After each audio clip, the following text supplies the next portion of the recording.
She was 89 years old and still wore her wedding ring, even though it no longer fit the way it used to.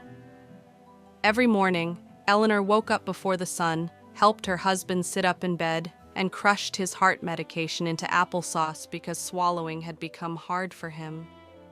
They had been married for 63 years. He used to fix everything around the house. Now, his hands shook when he tried to hold a spoon. One afternoon, the pharmacist quietly slid the bag back across the counter. "I'm sorry," she said. "Your insurance won't cover this refill." Eleanor looked down at the price. It was more than her entire monthly check. She nodded, thanked the pharmacist, and walked out slowly. But when she reached the door, she stopped. She thought about the night before her husband, clutching his chest, whispering her name in fear. She thought about the promise she made decades ago, in sickness and in health. She turned back. Her hands trembled as she slipped a single pill into her coat pocket. Just one. Enough to get him through the night. She didn't make it past the parking lot. Security called the police.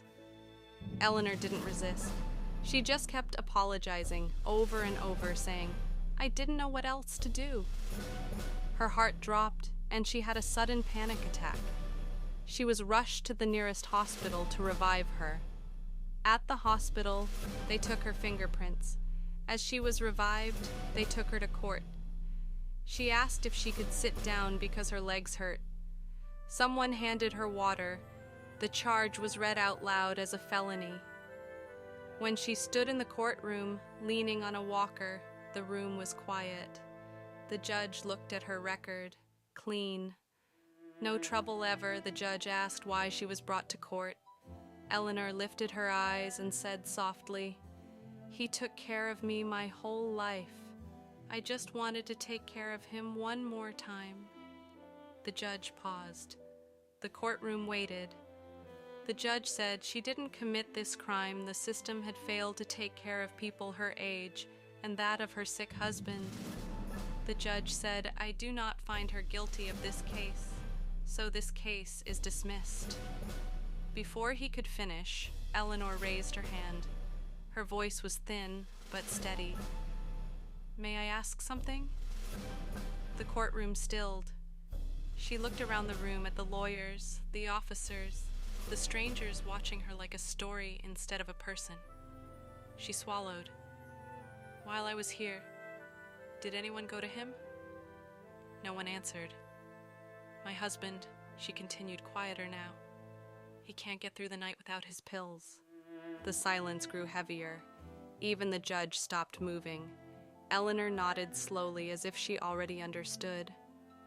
"I only took one," she said, "just enough to last until morning." Still, no answer. The courtroom didn't feel warm anymore. It felt distant, hollow. The judge finally spoke, his voice lower this time. "Mrs. Eleanor, the charge is dismissed." He couldn't get himself to tell her that the husband had already passed, the judge said.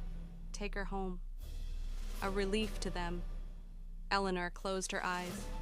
When she returned home, the house was still. He was gone. At the empty bedside, she sat down, her coat still on, the unused pill clenched in her hand. All the forgiveness in the world had arrived too late.